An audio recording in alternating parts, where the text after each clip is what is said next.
Today on Off the Hinges, relax, pour yourself a drink, and unwind from your week as I answer your questions and share stories about this week's trade. I'm joined by a special guest, and I have my whiskey in hand. I'm so glad you made it. Are you ready? Let's slide into the vault. All right, welcome back to the vault, Off the Hinges. Happy weekend, happy Friday. I have been excited for this guest for such a long time. She has an insanely impressive resume, and her exposure and experience on our virtue for this week with hope. I can't think of a better, higher qualified person to introduce you to, and I'm excited. So I'm going to take a sip of my drink, and I'm going to let her do a quick introduction. Erica, I'm so excited for this. Dr. Martin, Doc Martin, whatever you going by these days. You got a lot of Erica's fine. You got a lot of accolades, my friend. But you know what? Let me just stop talking, take a sip. Over to you. Introduce yourself. Thank you so much. So, Erica Martin here, and thank you so much for the invitation to join and to talk about one of my favorite subjects. So, I am a coach. I'm a mother, wife, daughter, all of the things. But what gets me up in the morning is my career, and with that, my ability to help others tap into their strengths. So that has been, when I think about 10 words or less, what I get to do, that is it. My entire career has been rooted in the public sector. Started with prison ministry, and it was there that I got my feet wet as like a training coordinator supporting. I'm going to ask you how you ended up in prison. We'll circle back to that maybe or maybe not. Whatever, dude. It was a great experience, really eye-opening. And what's so funny is it really planted the seeds for the rest of my career, which went from really focusing on training and facilitation, then it transitioned into professional and leadership development, and now elements of coaching. And so it's been a really unexpected journey to this place, but I really enjoy it. And in terms of my personal life, I've been married to my husband Mike for 13 years now, and we have two little ones, Braylon, who's 10, and Mariah, who is 3. She'll be 4 in a few weeks. Oh man. When's your anniversary? When did you celebrate your 13th? That's awesome. January 15th, 2012. Okay. My wife Laura and I have our 13th anniversary next month in July. So cool. And we got three maniacs. They're the best maniacs in the world. But yeah, we got a almost 9-year-old, all 3 girls, almost 9-year-old Aria, and then 6-year-old Alessia, and then a 3-year-old, our little hellion Karina. Man, oh my goodness, it's so good. Well, congrats on 13 and the kiddos. That's such a blessing. That's awesome. Awesome. I love that too. So yeah, if you all are ever down here in Central Florida and want to hit up one of the theme parks, my husband, that's his thing. He's an engineer by day. Right. He works for NavAir, but in his free time, he's all about the theme parks. So that's usually where you can find us on the weekends. There you go. Awesome. Well, yeah, Eric and I met when we went through College of Executive Coaching for our coaching education. And I just tell you what, there's something about your presence. And a lot of coaches have these skills, or would hope that they have these skills, might self-profess that they have these skills. Not all of them do. And I met some great people there, but Erica just really stood out. And I remember it was near the end of one of our classes that we had, maybe in like some of the advanced courses. I was like, man, if I don't get this lady's contact info and stay connected, I'm a fool. I missed the chance of a lifetime. Aww. And I don't know, just the way you would sit and listen and share, and just really, when you opened your mouth, you earned your right to speak into that space. And it was just beyond impressive, the way that you would share your insights in a very graceful way, a very truthful way. You wouldn't back down from it.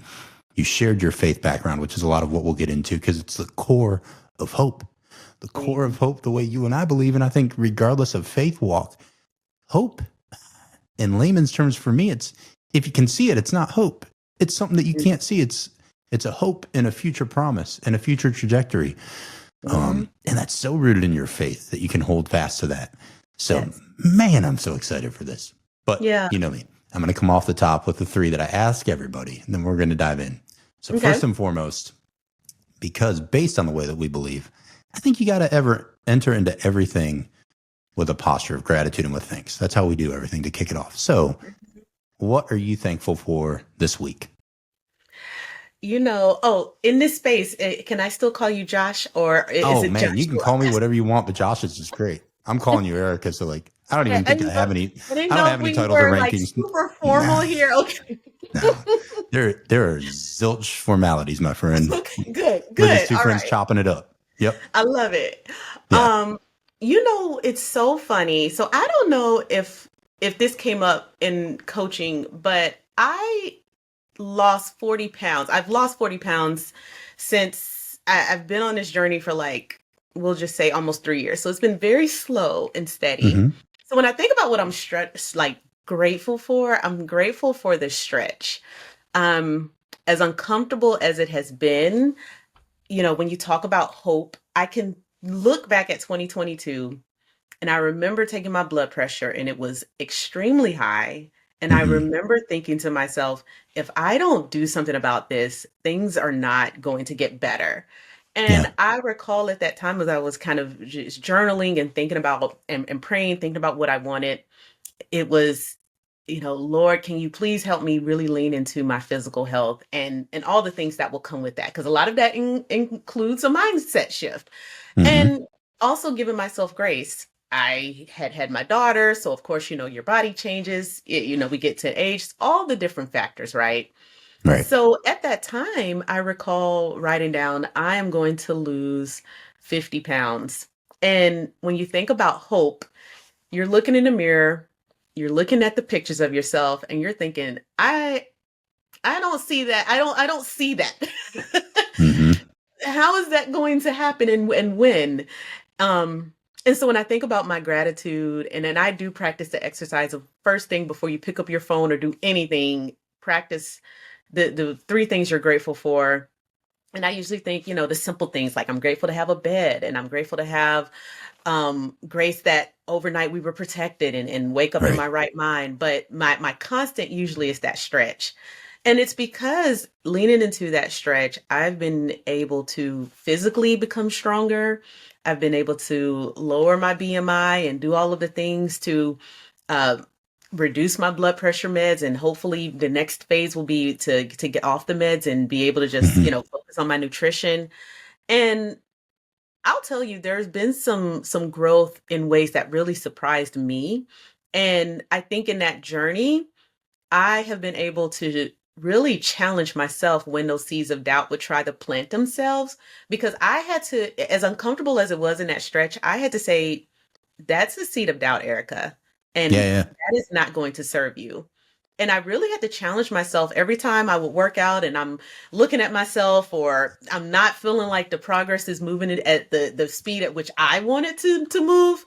I had to challenge myself to think about when those thoughts would occur, how is that thought serving you and how is that serving your purpose? And I would redirect Hmm. it if it wasn't. And so as I was going through my physical changes and slowly but surely started to see the pounds come off and the sizes go down and my blood work is improving, it really, I think, renewed my trust in the process and my ability to choose alignment over doubt and just Yeah. really leaning into that energy. Man, that's fan. Thanks for sharing that. That's, I mean, I didn't know where you're going to go with that, but I always enjoy hearing you talk and share Oh, what's it was a because you're long, just long journey, but no, that it's that great, man. You're just always so candid and raw and honest with what's up, and that's like first of all, like kudos to you because that's a huge accomplishment. That's a big thing, and that's a journey. And I mean, to do it over a long stretch of time, I know you know this, but that's encouraging because that means it's sustainable. It's not like you did some fast, so let's in an unhealthy way dump all this weight. Like that's exactly. it takes work and it takes consistency, and again, so much of hope in the face of a challenge or things that you're tackling. It doesn't always have to be stress or anxiety or, Hmm. suffering, but just something that's difficult that you need to do. The consistency is key. And that's just Exactly. all I hear you talking through that is that you're just thankful to keep showing up and, you know, Hmm. keep putting Hmm. one foot in front of the other and doing your thing. That's awesome. Thanks Yeah. for Well, sharing that. thank you. I appreciate that. Yeah, good for you. And you said the goal was 50 and you're at 40. Yeah, so I've got Man, about you're 10 almost pounds there. to go. I'm almost there. And again, this is where the hope comes in because I don't know when. I don't know when I'm gonna hit that. I Yeah. have my timeline, but God has his timeline, and so I have to trust his timeline. And to Yeah. your point, I'm grateful that it has taken, well, at the time, I was more leaning into my flesh of like, okay, can we speed this up a little bit? But to your Yeah. point, looking back on it, the changes that I've made have been sustainable changes that the future version of me can continue to do, even when things are hectic, I'm stressed. That constant, the shifts that I've made are sustainable Hmm. shifts. So yeah, you're Yeah. absolutely correct. I was coaching a client I want to say 2 nights ago. It was like 2 mornings ago. It's someone in the Hmm. US and I'm in Norway. So the hour for me was an ungodly hour. I'll just say that Oh, to be raw and honest. yes. But as I'm coaching them, they were like, I'm so excited because they've been following along each virtue in each episode. Hmm. And they reminded me of something like, I know this because I don't structure these virtues and episodes in an intentional order. Basically, the way I do it is like, hey, here's the list of virtues I want to cover. That's prescribed. And then, like, because we went through this journey together of setting it up. I'm like, hey, so pick a day that works for you if you want to do it, and then pick Hmm. a virtue that resonates with you. And basically, I just try to keep it in sequential order. Well, including this one, the past three is endurance, Mm, kindness, and hope. mm, And something you just said, it just resonates with what my client told me. She was like, man, I hope you realize, like, it's not irony. This is just sort of like very fortunate that these things that I've been able to deep dive and follow along with, sort of as we're going through this coaching thing together, and then following along with your episodes of like developing this virtue, is like endurance is just pushing through hard stuff and some suffering. And she's hmm. also a believer. She said, and so like that suffering, if you do it well, produces endurance, produces character, and on the back Yes, end of that is hope.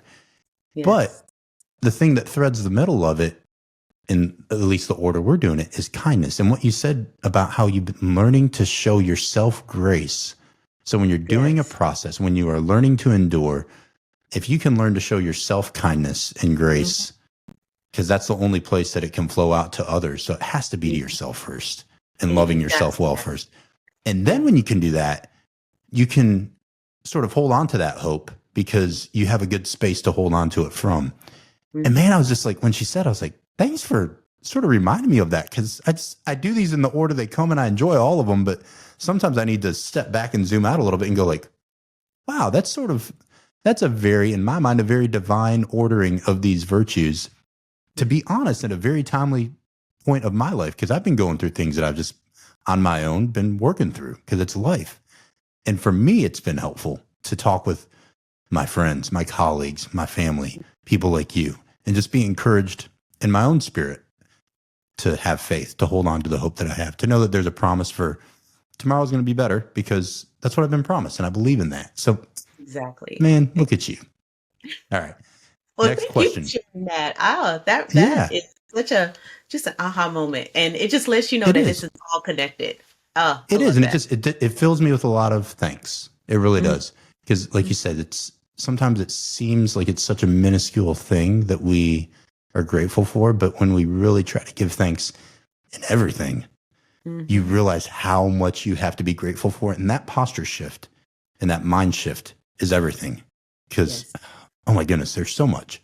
There's so Yeah. much. And let's be honest, man, like flip on the news, look at stuff like Time Now today that's going on, whether it Yeah. be LA or across the Right. globe. It Right. is bananas. Like It's so Bananas. much. That junk is Yeah. bananas. It's Yeah. wild. And I think Yeah. hope is so relevant always, but especially at this time across the face of the globe. People need it. And what a good Yes. person to share it with them. This is going to be good. So, what have you been learning lately? The highly educated Dr. Erica Martin, she still learns. I know that much. So, what you been learning? I will say that if I had to brag about something, it would be that I love being a lifelong learner. I wear that badge proudly. Yeah, you I do. think perfection is a myth. There's always something you can learn. Hmm. There's always another mountain that you can climb. Yep. So I've been one of the books I've been reading, I don't have it's downstairs, but Assembling Tomorrow, a guide to designing a thriving future is by Carissa Carter and Scott Dorley. I think there was Stanford. But what it has, what's resonated with me as I'm reading that book is how might you think about building your life for that future version of yourself. And what do you need for that? And for me, I think it's two big things. Clarity. So being clear about the path you want, the path you don't want, Hmm. and your purpose. And I think in this shifting world, to your point, Josh, you've got to really be clear about what it is you want, because the world is going to continue to change. There's going to always be conflict. That's just the nature of the world that we live in. And Right. so when you think about that, it may not be your purpose to fix all of that, but what is the one small thing you can do? Or what can you do Yeah. for yourself and those in your orbit, those that you do touch? And and I think as I'm reading through that, I am taking actions to really shape that future version of me, which for me would be, still being a woman of faith, still being there for my family, but Hmm. expanding my reach as a coach. Yeah. And expanding my reach in terms of everything that I learned. How might I help others tap into those resources so I can kind of go back to my core of helping others really tap into their strengths. Right. So as I think about what I've been learning, I've just been in that whole thought process of clarity, purpose, but then when you consider hope, how might you be strategic in your hope? And a lot of the strategy in terms of really leveraging hope to build your future and to help you navigate today's time is taking a step back and thinking. My three big questions are: where are you right now? Where do you want to be? And how will you know that you've arrived? And how can you feel hopeful about each of those steps? Hmm. Be hopeful about where you are right now. So in this shifting world with all the chaos, all the conflict, what's giving you hope? And for me, I think about the fact that I'm able to have a conversation with my friend who is how many, miles away, and we're able to I don't connect, we're even know, able to man. pray together, different time zones, but Yeah. that we have this opportunity to connect. And I think about all the people who are rooting for me, people that I haven't even met yet, that I know that when it's the time comes for our paths to cross, I'm going to be there for them, they're going to be there for me. Right. And where I think about where I want to go, I am hopeful that I'm going to get there. My weight loss journey has been a great, I guess, example for me to remind myself every time I look in a mirror or go to the gym that you've done this before. You have the ability. And I'm sure for those who may be doing some reflection, is a question I would offer is: when have you been in a similar situation? Maybe it wasn't the exact Hmm. same players or, a different script, but how have you navigated through difficult situations before? And think Yeah. about what you were able to tap into, and I hope that they gives them hope. And then how will you know you've arrived? So what will it feel like? What will it sound like? What will you be saying? What will you be doing? Really think about yourself. And then those in your orbit, how will they feel? How will they be moving as a result of you reaching that point?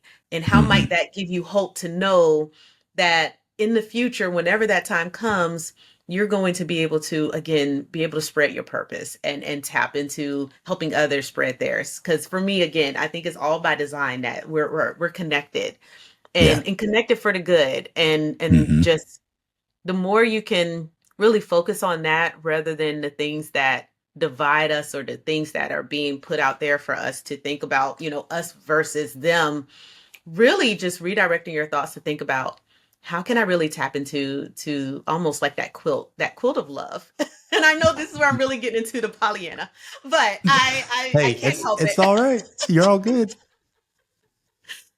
I think it's It's true possible. though, man. That's so funny because when I shared the framing episode with my daughter, and I was like, what's a cool especially when I have her, and I'm like, what's a cool way that I can frame it? Because she's so Yes. thoughtful, and she's such a reflective, thoughtful 8-year old. And I was like, all right. So I shared it sort of on the scale of like Eeyore to Pollyanna, like Yeah. how even killed is your hope? And when I shared that with her, and then we were talking after, she's like, Dad, so I'll probably watch the movie with her because she's just like, oh, that looked like it was a fun movie. But it's funny because Mhm. it is called Pollyannism. And on the psychology Mhm. side, there's things that are like, okay, overly optimistic, can't actually see that there's a struggle. That's true. Everything within moderation and within a balance. But I don't necessarily think that's what that girl in that movie was about either. Because, Right. she had her frustrations, she saw frustrations, but she chose a perspective that was hopeful.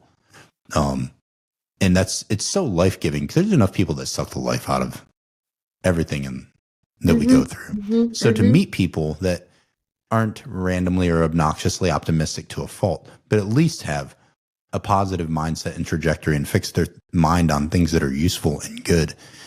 And it's just encouraging. It's encouraging to be around encouraging people. And that's a choice because, man, the more I live, I just realize how much people are going through. It's just a fact. Everyone. And you don't even know a sliver of the enormity of what people are dealing and struggling through and battling. And that's just life. We all have it. So I think when you can appreciate that, be gracious to yourself, be gracious to others. And I love what you said, learning just the time and the process that it takes for some of these things. And that's probably, I mean, I'll respond to this one too, because that's what I've been learning personally is being patient and being persistent within the process. Because just everything you look at in the natural world around you, like we both have children. And I'm thinking of just, man, this just struck me as you were talking, like the beauty of having your first child and literally the pregnant pause that happens from conception until birth, that 9 month, whatever, give or take, gestation period where you have to wait. And for the most beautiful experience of my life, the anticipation, maybe some of the eagerness to spend some time with this new little being. It took time. Everything is seasonal. Everything has time. And there is a fullness of time that's required for everything that is worthwhile. And it's all around us. And yet we so quickly forget and we just want it now. And I just think it's such an unnatural desire to expect things immediately. That's not life. And that's not what the best stuff is made of. And so I just love that the earth is riddled in nature with reminders of how things are seasonal. Things take a period of time. And even on a faith basis, you can read that story in the narrative of, if you believe that, like when God sent his son, it required the fullness of time that nobody knew. So all of these things where people are eager and anxious and waiting for a better tomorrow, I do believe it'll come. I have hope in that. And I've learned that it takes patience, faith, and a timeline that might not line up with what you want or what feels good. Yeah. But in the middle of that, I love your mindset of like, what are you doing? Like, what steps are you taking and how are you being an active participant in that towards that desired future that you know is a promise to you, that you believe in? So that's man, you are just packed with richness in your responses. Goodness gracious. Well, it's the energy. I think between the two of us, I really appreciate these thoughtful questions, and it really is sparking a lot within me. Mm-hmm. And yeah, when you think about, to your earlier point about that moderation of hope, right? So Right. when does it kind of lean into toxic positivity? Yeah. My opinion is when you skip over the step of taking a moment to reflect on what you're feeling in that moment, Right. because we're still human. And yes, there may be something that has happened. As you said, we're all going through things. It's okay for us to recognize our emotions that are connected to that in that moment. You might be feeling disappointed, frustrated. Mm-hmm. You might be feeling angry about the situation. Yeah. And I think when you skip over that step and just go directly to, well, it's fine, it's going to be fine, I think that is not a sustainable plan. And Mm-hmm. rather taking that moment to think about what your reaction is, and then taking that next step to ask yourself what's guiding that feeling. What's driving this feeling? Is it something in the past that's bubbling back up? Or Mm-hmm. is this uncharted territory and the ambiguity is making me a bit nervous? There could be Right. so many reasons. But when you think about that, and now, I'm kind of moving into a little bit of that mood elevator, right? But it's so helpful because then you can think about, okay, what is it in this moment I would rather feel? And it Mm-hmm. could be hope. I'd rather feel hopeful about this situation than frustrated. Now you can get back onto your course of, okay, in order for me to feel hopeful about this, what do I need to do? Who do I need to reach out to? You Right. called out, I call it the personal board of directors. Who's in my orbit that I can talk to about this, and what strength do they have that can really help me in this moment? Yep. Um, and it's so funny you talk about seasons too. So another thought that's coming up, I started a garden this year. Oh, Very new for snap. me. I How's don't that have a going? green thumb. The plants are thriving. But I'll tell you, I did not realize how impatient I've become Mm, in these recent years with I guess technology and fast paced. So, my calendar is so meeting driven that the garden is like, I'm going to bloom when it's time. And hmm you just do your part and water me. Make sure you're keeping my leaves pruned and all the things that you're supposed to do. But I trust this process. And so when I go out there, I can't do anything but take a moment and pray for a moment and think, wow, God, I did not I something that was just going to be a little fun hobby really turned into a practice of patience and a moment with God when I go out there of like, okay, the tomatoes are still green. I can't pluck them yet because I know I got to wait for them to turn that pinkish hue. hmm And as much as I want to just pluck it right now, I could, but it's not going to be the result that I actually want. Right. And it's been difficult. I can't even sugarcoat that. It's been a difficult process, but rewarding. It is. Well, it makes me think of when you're talking like feelings and seasons.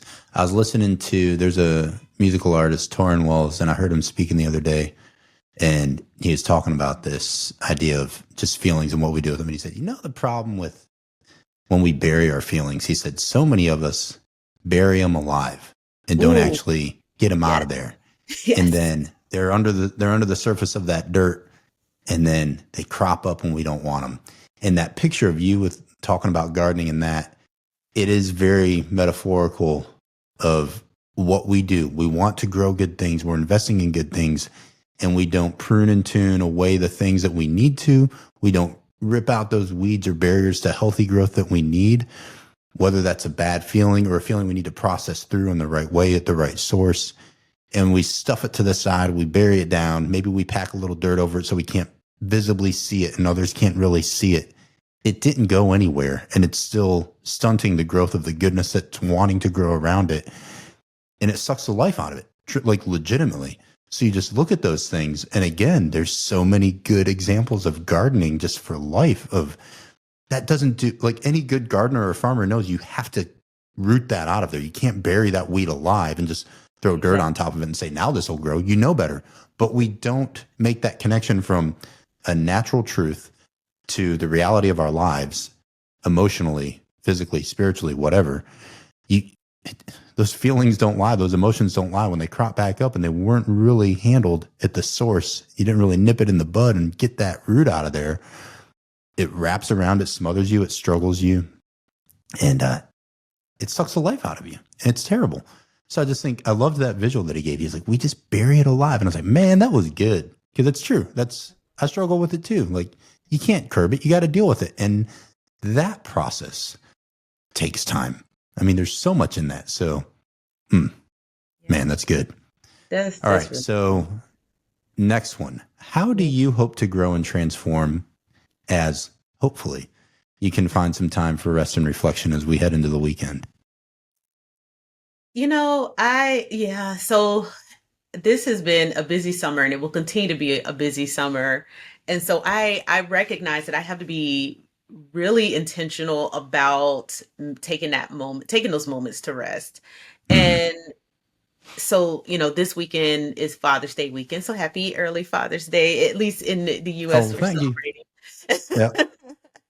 And so we're going to one of the theme parks. Like I said, my husband loves theme parks, and so it is going to be a busy weekend. So I know I'm going into it knowing that I won't have like that moment of like going to go get my nails done and all of those What'd you say? things. His name is Mike, your husband? Mike, yeah, Happy Father's Day, Mike. We're proud of you, man. yeah, he deserves it. He's an awesome dad. And so for me, I realized that if I could just take 20 minutes, and just have a moment to myself, Mm-hmm. you something maybe over lunch, and this is even during the week. So even before I get to the weekend, I'll take 20 minutes. And if I don't have 20 minutes, I'll take 8 minutes, whatever Yeah. that time is. And it's amazing how when you just give yourself that moment, that gift of time to just take a moment. I'll go out back and I'll just step out into the sun and I'll just stand there, or I'll take a walk, and because I'm fully remote, so I'll take a walk around my neighborhood, or Mhm. I'll just kind of sit and just reflect on how my day's going. What are my wins? How am I earning my sunset? And I'll maybe listen to some real calming, like meditation music. And it's Mhm. amazing that in that 20-minute span, how rested I feel coming out of it. And I think part of it is you're giving your brain permission to stand down for a moment. We don't have to fix anything right now. We don't have to feel anything right now. Let's just be. Yeah. And when I first started that exercise, it was really uncomfortable because I'm like, man, I could be using this 20 minutes to do something else. I got some Yeah. emails that I could knock out. I can go change out the laundry, fold probably two baskets. But when you give yourself that permission and say, you know what, the clothes will be in the basket, the email can wait. They ain't Give going yourself nowhere. this time. It's the greatest gift you can give yourself, honestly. It is. That's so good. my little, oh man, my little 3-year-old, she is, when I say she's a maniac, she is, I tell her a lot. She's like the purple minion on the movies Minions. I don't know if you've seen those, but when they turn purple, like she ain't just a minion. She's a purple minion. Like she's Oh, all out. yeah. She done lost it at times, but oh, she has so much zest and joy, and that's so good. So every night, whether it's my wife or me, whichever one she demands is who ends up going into Mhm. like rock her to sleep, right? Because whatever gets you to bed, rock on. That's what's Hey, happening. exactly. Yep, I ain't arguing with it. So last night, my wife was doing some stuff, so I went in and was putting her to bed. And usually we turn a little sound machine on. She has a routine. If she picks the book she wants, okay, we read the book. And then she says she wants to snuggle. And then I'll sing like a song to her or something. And she likes to be sung to sleep. But last night I read. And then before I was even done reading, she closed the book. She grabbed it from my hands and closed it. We're sitting in the little rocking chair next to her crib. And she said, "No, Daddy, stop reading." I said, "Okay." She looked at me. She grabbed my face like really sweet. And she pulled my face over to look at her. And she goes, "Can we just cuddle for a little bit?" And I said, "Yeah, of course." So as I'm sitting there rocking her, I start singing. And again, she grabs my face and she goes, "Shh, no, don't sing to me." And she pushed my head back on and she said, "Just sleep, just snuggle with me." And it was, and so after not even a couple minutes of just rocking with her, then she reached up and she grabs her finger and she goes like this and touches my lips. And then she touches hers and she goes, "Now kiss me right here on my lips." So I give her a little kiss and she said, "Okay, put me in my bed." So it was like very like, "You will do this and you will do this." But I walked out of that and like what you just said, it sounds funny, but it was so cute and precious because I said, man, she didn't want anything from me but to just be. Just no singing, no yapping, no noise. "Dad, don't read to me. I want you to lay back too and rest. And I just want you to be here with me and hold me." And then after a couple minutes, she had her fill and she's like, "Yeah, you're good. Put me in my crib. I'm done with it." But you saying that just like made that spark in my mind. And I think whether it's on a spiritual level or even in the presence of others, the ability to just exist and be with no agenda, maybe not even with a conversation, but just to sit in someone's presence is very healing and restoring and very fulfilling. To just be with someone where it's not riddled with anxiety or conversations or a need to do anything. Can I just sit down and chill with someone for a minute? And the people that I can do that with are some of the best people because there's nothing to prove. There's no agenda. It's so restful to do it with yourself and or with my 3-year-old who, well, she was dictating the show, so I didn't really get another option. It was just, "You're going to do this and now I put." just say I love how assertive she is and she's clear about what she needs. I mean, Man, kudos to you and your wife for your awesome parenting skills. well, Sounds like you're thank really you. It's some also great because she people. got 2 older sisters that she's got to try and rule the roost This is because, true. This is true. man, she's like, y'all ain't telling me what to do. I'm running Mhm. the show. Yeah. But anyway, I love that. Okay. This next one, I stole this question from my dad. He used to ask it of people all the time. And I think I may have even shared this with you before. Mhm. So it's probably not a new question that you haven't heard me ask of people, but I love its simplicity and how open ended it is. So, man, you write this script however you want, but what is your story? Uh, I love this and you're right because it is so broad that I'm just going to let this flow. Go So for it. I'm a country girl. I grew up in Memphis, Tennessee, All and right. so my roots are there. And I recognized at a young age that I dislike cold weather. And Okay. I remember my mom and dad, we took have two older sisters and a younger brother. So I'm daughter number three. So hey, I totally get totally get where your daughter's coming from. You and Karina would be vibing then. Oh Yep. yeah, oh yeah. But I remember we took a road trip down to, we were on our way to Disney World and we stopped in Tallahassee to spend the night.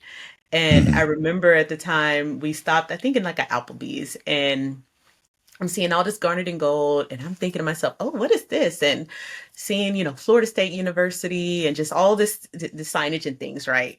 And I declared to my parents then that I'm going to go to Florida State. I'm moving to Tallahassee because it's warmer here. And my parents, of course, are like, sure, Erica, you do what you need to do, get good grades, and you can go wherever you want. So even at that age, I had hope. And I was like, you know what? I'm going to make this happen. And that really set the course for me. As soon as I graduated, I went down to Tallahassee, went to Florida State, is where I met my husband, is where I met some of my awesome friends that I'm still friends with today.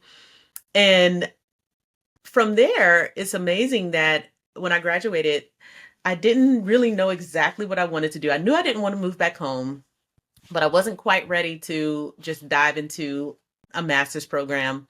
And so it's so funny. I can see it clear as day. I was walking in our student union and I remember seeing a green piece of paper about this big, and it said, do you love to volunteer? Would you like your housing covered and a scholarship for 2 years? And I'm thinking, okay, sounds good. So turns out it was a small little flyer for AmeriCorps, which it was funding Catholic volunteers in Florida. And so I applied for that. I'm not Catholic, but it was a great Sure. experience. They pulled me in. And it was actually Catholic Volunteers in Florida that was supporting the prison ministry that I worked for. So Kairos Prison Ministry. And it was there that Everybody's been waiting to see like how you ended up in prison. So is how I ended up in prison. it And ain't hard time. She just service time. Now it's clear. Man, they just been waiting for that the whole time. There you go. I was like, let me clear that up so that there's no Thank you. speculation. I had to circle that back around for those that were doubtful. Exactly. And Hopefully also, you had some hope that she's above reproach. exactly. At least I stayed out the system. So, There you but good job. it was a really awesome experience because in my role, I was able to provide training, or I supported training for the volunteers who's mentored, and in particular, children of those who were incarcerated. And it just really opened my eyes to just the barriers and things that, that audience faces. And it also is where I realized my love to help others realize, this is what it takes. I recognize you have this to be a good mentor. How might you help that, with others? And so my path led me to, when my service year ended, to work for a suicide intervention line as their Mhm. trainer. And, you really have to learn how to be an effective listener, to listen to others when they're at the lowest points of their life and they're reaching out to you with hope that you can help them see life instead of Right. death in that moment. And it resonated with me because my bachelor's degree is in psychology. And part of Mhm. what drove me to pursue that is my dad is a Vietnam vet and you know, served suffered from PTSD. And I remember as a teen thinking with curiosity of like, what does that mean for him? What does this world look like through his lens Right. when you have that condition, as a vet? And it really drove me to studying psychology. And that's what connected me to the suicide intervention line. And from Mhm. there, moved into local government again, doing similar work, but then it's like God started adding more layers. Like, okay, you got the training and facilitation down. Now I really want you to lean into leadership development, and it's there that I started providing, coaching, just thrown into the deep end of, hey, this leader's going through something, and I want you to talk to them and help them to reflect on it, how they might help their team, and maybe Mhm. talk to their team to figure out what are some common pieces. So I say all that, and while all of that's happening with my career, education-wise, I'm pursuing my master's degree. I got my master's in public administration. I pursued my Mhm. doctorate, got my doctorate in conflict analysis and resolution. because I realized for me, part of my purpose, and I'm still figuring out exactly what is that going to all look like at the end of the day. I recognize that what I hope I can use in terms of my God-given talent for others is my ability to sit and listen and to pull out those pieces of hope for them that I'm hearing. Because I think Hmm. we all have it. It's just sometimes you need that other person to kind of say, hey, I see that nugget there. Do you see it too? Let me describe it for you. Yeah. And maybe we can figure out how this fits into your story. And Right. so, kind of fast forward to present day. I work for a large healthcare system by day, and I serve as a director of talent development. And it's a privilege that I have to help those who ultimately help meet the needs of patient care, and Hmm. to help, again, those who are at the scariest points of their life feel the need for hope, and to feel that hope in action. Hmm. And personally, as I mentioned, I've been on my own journey of just thinking through how might I show up and be my best self. And that's where the weight loss journey started. I've been intentional about leaning into practicing patience by way of the garden, and just making sure that I stay connected with those. Because to your earlier point, we're all going through something, and whatever I can do, even if it's just sitting with you, if that means you have a little bit more hope when we're done, then I feel like I've earned my sunset. Yeah. And that just means the world to me. So, yeah, that's me in a nutshell. Man, that's fantastic. Thank you for that. And I mean, there's so much in there that we could unpack, and from your educational journey to sort of the trajectory that your dad and the empathy and the connection there that put you on these things. It's just really cool to see the maybe small or at times larger rudder steers that shifted and guided and directed you to where you are today. And I mean, I mentioned at the beginning what stood out to me about you in just a space that was virtual like this when we're all on Zoom calls doing, this distance education coaching stuff.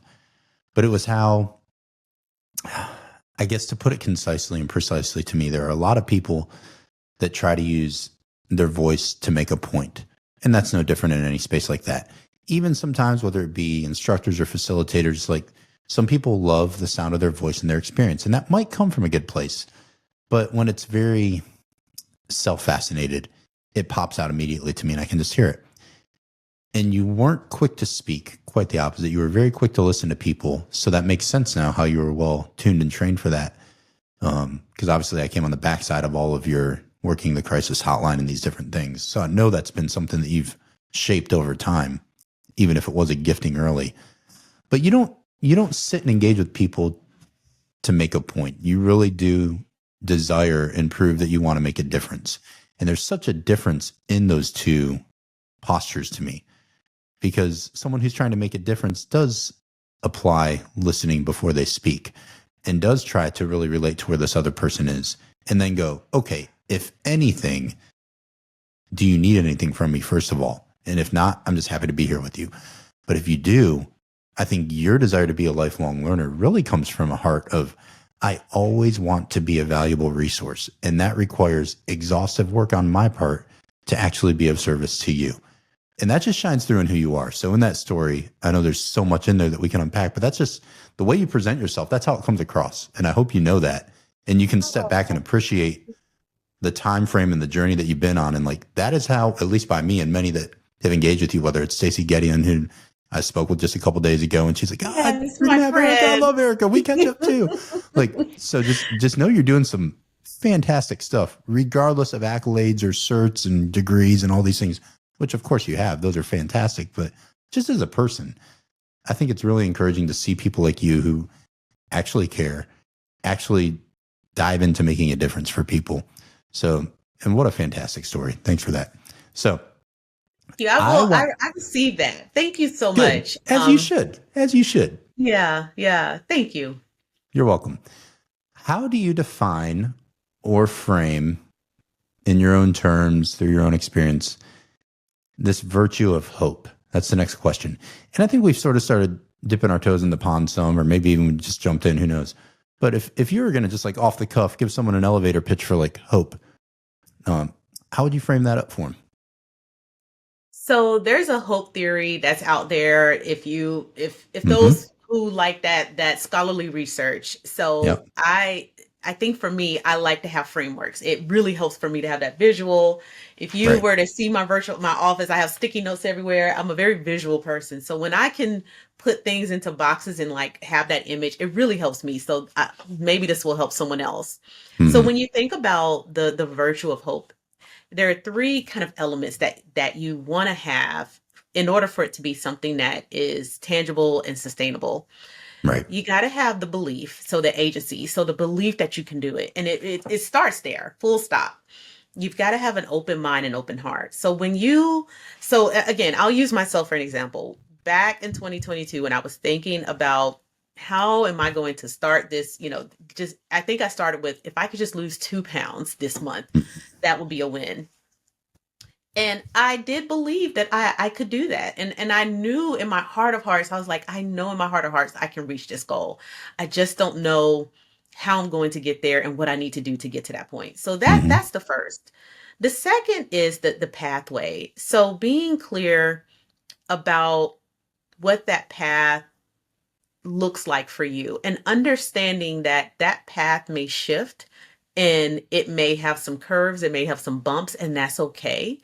Um, but be clear about when there are barriers there. I think this is where people misuse hope, that they'll say, well, I'm not going to worry about this barrier. It's going to fix itself. I don't need to do anything about it. That may serve some. However, more times than not, it may be there's a barrier here. It is going to be cleared. Here's how I'm going to be a part of that clearance. And Mm-hmm. these are the steps that I need to take. So being clear about that path and what you need to do to adjust as needed. And then it certainly doesn't hurt to have goals. So it could be very broad. It could just be, I want to be alive next year. I mean, it could be as broad as that. Like, what does that Right. look like for some? And okay, we start there. What does life look like for me?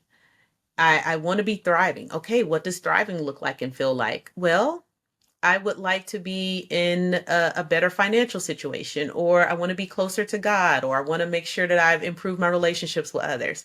It is a one size fits one answer for some.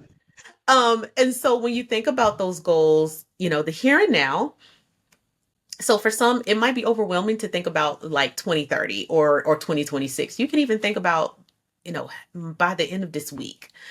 When you think about the path to get there and when you have that belief that you can do it, that, my friend, is the framework for hope. Because when you have those Right. those key pieces in place, then you can say, I have what I need. I know I can get there. I don't know how and I don't know when, but I know it's going to happen. It will Right. happen. And really lean into that belief. I can tell you, and I'm just going to throw this out there, and it's not to brag, but I tell everyone who is willing to listen to me that you mentioned my accolades. They're very expensive accolades. And Yo, I know. They sure are. Yep. Mm. $324,000, right? That Good I Lord, Erica. I did all the wrong things. I went out of state, as you heard. I Man. went, Mm. private for school. I went for my PhD.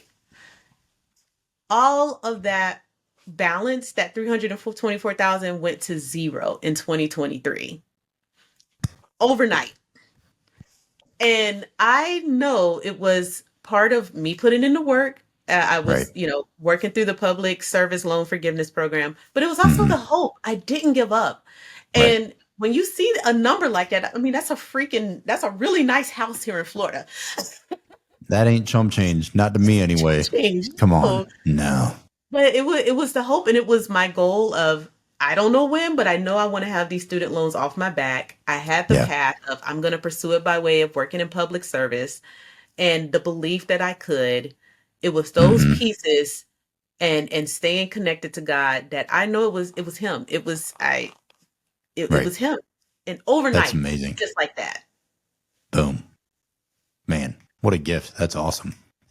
That's fantastic. And for y'all nerds, she mentioned it. It's so funny that you mentioned the hope theory, because I was just looking into some of these things. We didn't even talk. Like, of course, I shared some of the questions as people were sending them in, but we didn't even talk about this. But I'm almost confident you're talking about this one. So there's Snyder, who published an article in 2002. It's called Hope Yep. Theory, Rainbows in the Yep. Mind. It's in Psychological Inquiry.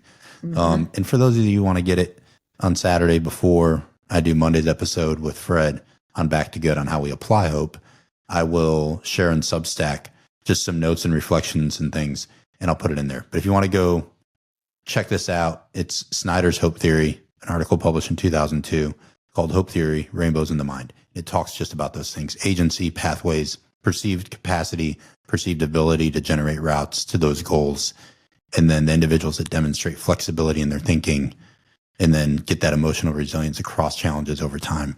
So I just, man, it's like we looked into the same topic together. It's pretty, It's look at, wild. That that's is wild, ain't it? wild. But I love that. It's a great research. And I was like, man, he's like, I love it. Steal that thunder, because that's exactly where we're going with it. Part of it. That's so cool, though. That just lets you know that the connection is there and that this was Hey, meant to be. I tell and you it's valid and reliable from a scientific perspective. Because if she's that saying too. it, she's the doctor in the house, not this guy yet. We getting there, but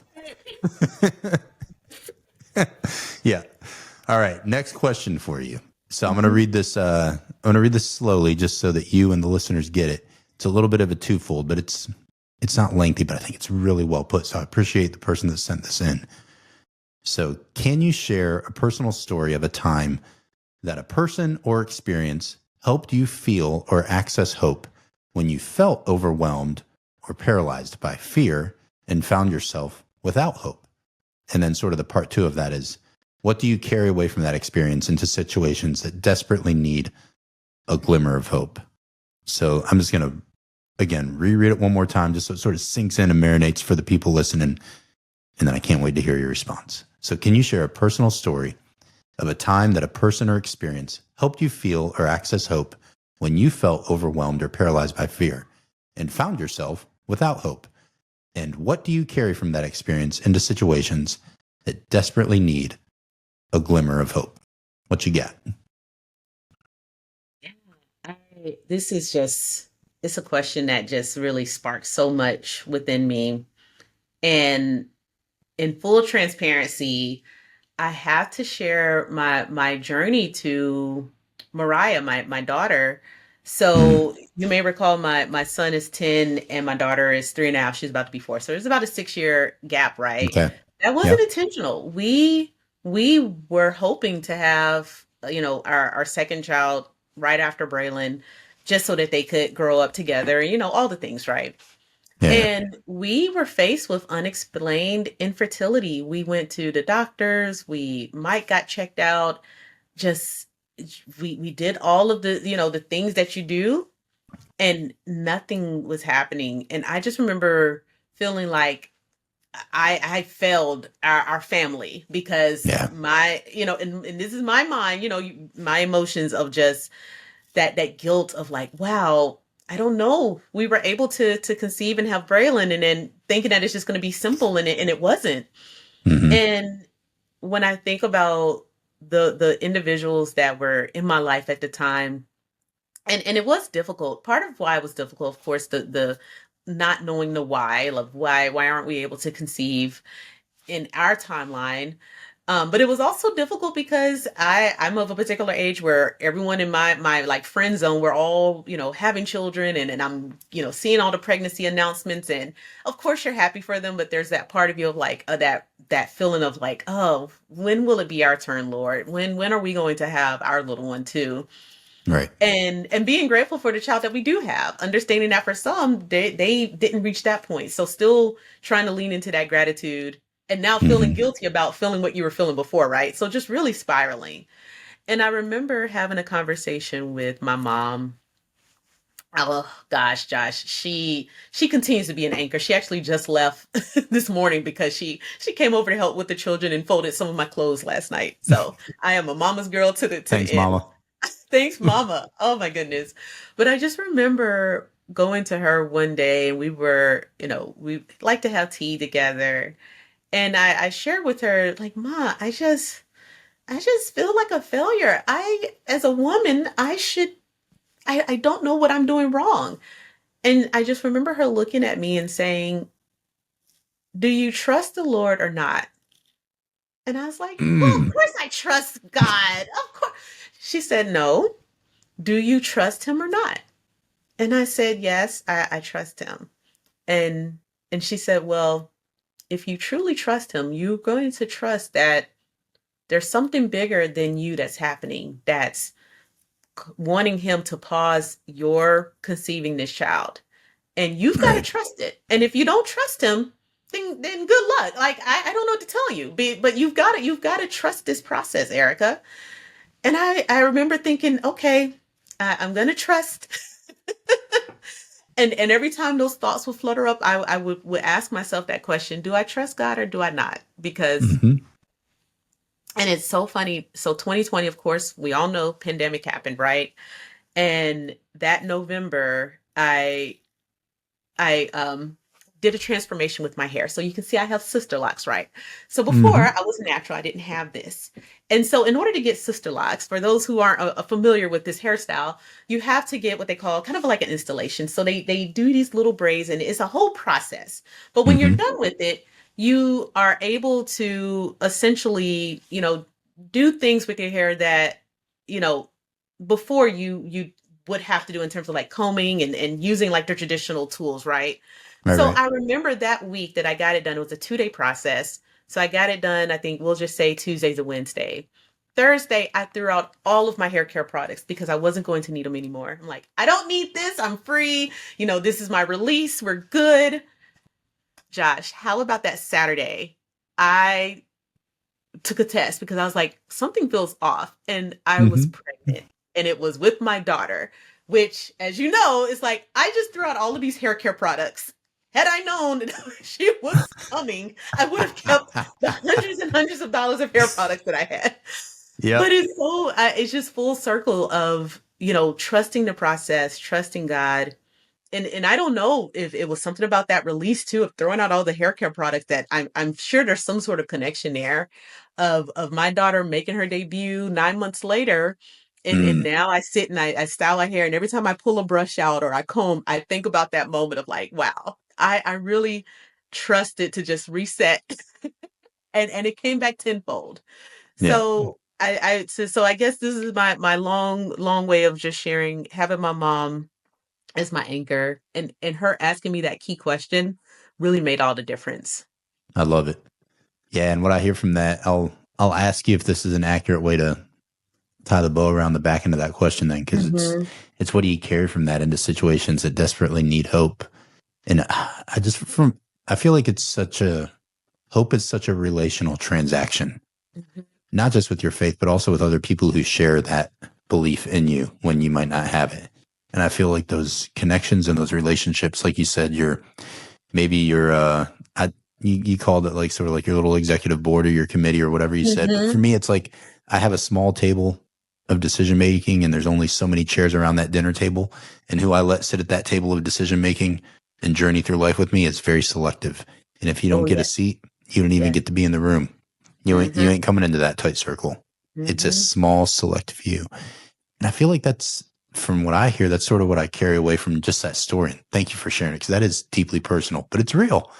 And it's that doubt and that fear isn't what we're called to embrace, but it's a real part of what we have to navigate through uh, to find that hope to hold on to. And what you said, I love the question your mom asked you. Good job, mom. But it made me So, think of this, and I'm just going to read it because it's such a powerful thing to me and my faith and things that I'm constantly reminded of and that I have been reminded of lately. And your story made me think of this. And it comes from in the Bible. In Jeremiah 29, verse 11 says, I know the plans I have for you, declares the Lord, plans for welfare and not for evil, to give you a future and a hope. And to give you a future and a hope. So like your future isn't the hope, but the hope is the thing that sustains you to that future that he's giving you. So yes. they are connected, but they are also equally their own thing. And that's what Hmm. I take from that verse is like, he's giving you a future and plans to make you prosper and to give you some welfare in life, not evil. But he understands that, like, if I'm promising you this future, I also am promising to give you hope until you get there. Because until you get there, you ain't there. And if you That see it, it ain't hope. And that story of hoping and desiring and really wanting a child who ends up becoming your daughter, like that's such a beautiful story of an honest desire as a mom and a dad and as a person of just like, man, we really want this and it's not here yet. But to really give that up and be like, I don't know what it's going to be in the future, but I also know that it's not healthy for me to worry about things I can't control either way. And it sounds good in theory, but when you're having to go through the heart of it, oh man, it's raw and is it's painful and it is riddled with doubt and fear. And I love that your mom was there to ask you a very thoughtful question to recalibrate you to who are you in this moment? And what do you actually believe in this moment? All right. Maybe that's what we should be about. And that's powerful. Thanks for sharing that. Yeah. That's so Thank good. you. Thank you for Man. the opportunity to share. Yeah, I Yeah. haven't really shared that story widely, so it means Mm, a lot to have this opportunity to speak to it out loud. it's so good. All right. Last question as we land this plane. If you were to walk away from this podcast and say, man, I wish that Josh or one of the listeners would have asked me this, or if it's just something that really sits in the back of your mind that you want to bring up to the front for people related to hope, Mhm. what would that question or that thought be, and how would you respond or relay that to others? I guess the question that just kind of comes to mind, I was thinking about this and I intentionally went into this conversation thinking, okay, let's just see where the conversation goes and it's going to just come to you. And Mm-hmm. I think the question is what's next for me? And we're almost mid-year 2025. And so when I think about next in terms of a timeline, I think it's like, what's next for the second half of the year for Erica? And I really want to pursue alignment. So being rooted in my truth and balancing that with, and it's so funny you mention this, of letting go of what's not serving me and maybe who may not be serving me at this Yeah. point in my season. And it's so funny because when people think about, my background in conflict resolution, my focus on hope focused coaching, they often think, oh, well, Erica, that just means you're positive all the time. And so when I speak to things like this, it's like, oh, you're being negative. And I look at it differently. I really think of it as allowing your brain to step down because our brains are designed to protect us. So obviously it's going to see things as a negative or as a threat and really Mm-hmm. think of it as an opportunity because it's okay if there's a natural healthy end in some relationships because God may be creating space for others who need to enter your life at this point Right. or for a position or for whatever that is. And so having that alignment with your truth and going back to what we spoke about with the hope theory of the goals, having that path and that belief, sometimes it comes with making sure that you're in alignment so that you are prepared for when that time Mm-hmm. comes and for when that blessing comes your way. So that's for me in terms of what's next. I'm trying to wrap up my coaching. So hopefully if I'm invited back next year, you and I can talk about the completion of my coaching certification process. You But got it. You got it. I've got to I've got to do it. I believe Man. it. I believe it. I just got to put the action in. But it really is seeking that alignment for the rest of this year so that I can be Yeah. the best version of myself so that I can really, really use my God-given talents that I'm aware of and create Mm-hmm. space for maybe the ones that I haven't even uncovered yet. I do feel like there's more to come and I trust that God's going to present and show those to me when he feels it's time. Mm-hmm. Yeah, man, thanks for sharing that. And I tell you what, it's so easy. There's so many people that coach or walk people through life and help navigate difficulties or decisions, or just even if it's not anything that's a difficult thing now, just helping people navigate where they're trying to get in the future. That is the essence of what coaching is: being a thought partner and trying to be a champion of other people's success and positive trajectory and growth. But it's really easy to do it with someone like you when you see that you live it and you sort of, if you will, the layman's practice what you preach. Because it's one thing to be like, I've arrived, I know all of these things, I have all of these accolades, and let me just share my wealth of wisdom with you. And man, that people ain't got time for all that. And No. it's not authentic and it's not helpful. So I really value that just in the hour plus we've been talking, you've shared your heart and a lot of some of the raw difficulties you've gone through. But that is, I think that's so true to form for who I know you to be, but it's also true to form for people that I know actually have faith in a brighter tomorrow that they believe in, and that they have a hope for, and that they invest in, and they don't just idly sit by and passively wait for it to come to them. They are active participants in their life. And yeah, the what's next is so important because we do need to be thinking about where are we going, but in a desire to land where that what's next is at, I'm confident you don't miss what's right here with us now, whether it's family, the people around us, the space that maybe you and I are sharing. Because I really believe this, like, what if my next breath was my last breath? Oh, Did I yes. spend it well? Yes. And how did I invest that time now to maybe even if I don't get a what's next anymore in this body and in this flesh, sucking and stealing oxygen out of the air, maybe what am I leaving for my little girls? So they're what's next. So like, what am I leaving and imparting to them based on how I'm valuing and grateful for what I do have here, not skimming over it in hopes of what's tomorrow.